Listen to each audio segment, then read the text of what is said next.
नमस्कार, मी भगवान वानखेडे. आपण पाहताय पंढरपुरातील सर्वात पहिले YouTube news channel Pandharpur live. आज पंढरपूरमध्ये योगधाममध्ये महिलांसाठी स्वतंत्र असा एक मेळावा घेण्यात आला होता. या ठिकाणी बऱ्याच महिला भगिनींनी आपापले वेगवेगळ्या वस्तूंचे स्टॉल लावले होते. या ठिकाणी या दोन जावा आहेत पंढरपुरातल्या, यांनी आपला या ठिकाणी थालीपीठाचा स्टॉल लावलेला आहे आणि पहिल्यांदाच त्यांनी हा प्रयोग केलेला आहे. कशा पद्धतीनं त्यांनी हा प्रयोग केला आहे आणि या ठिकाणी त्यांना ग्राहकांचा कसा प्रतिसाद मिळालेला आहे तेही आपण जाणून घेणार आहोत. माझं नाव उर्मिला नवले आणि ह्या माझ्या जाऊबाई आहेत शोभा कृष्णाजी नवले.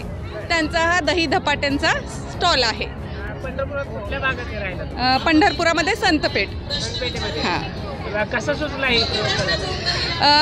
माझ्या जाऊबाईंना स्वयंपाकाची फार आवड आहे. त्या साक्षात अन्नपूर्णा आहेत. कुणाला काहीतरी खाऊ घालायचं म्हटलं त्यांना फार आनंद मिळतो आणि त्यांच्या हाताला खूप चव आहे. ते तुम्ही खाऊन सांगू शकता. पहिल्यांदाच केलं का? हो, पहिल्यांदाच केलेलं आहे. आता या ठिकाणी तुम्ही सुरुवात केलेली आहे, तर पुढे चालून याचं रूपांतर व्यवसायामध्ये करायला आवडेल का तुम्हाला? नाही, असं काही आमच्या डोक्यात सध्या तरी नाहीये. अतिशय छान तुम्ही थालीपीठ बनवले. थँक्यू. पहिल्यांदाच या ठिकाणी स्टॉल लावलाय. लोकांचा प्रतिसाद कसा वाटला?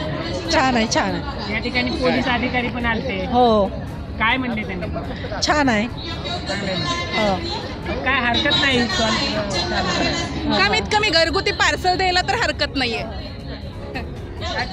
तुमचा कॉन्टॅक्ट नंबर वगैरे काय सांगू शकाल का? कुणाला जर पार्सल पाहिजे असेल तर पंढरपूरमध्ये? 97 66 95 13 94. आता या ताईंनी तुम्हाला नंबर दिलेला आहे त्यांचा. या नंबरवर तुम्ही कधीही त्यांना कॉन्टॅक्ट करू शकता आणि अतिशय रुचकर असे थालीपीठाचा आनंद तुम्ही घेऊ शकता. पंढरपूर लाईव्हसाठी भगवान वानखेडे, पंढरपूर.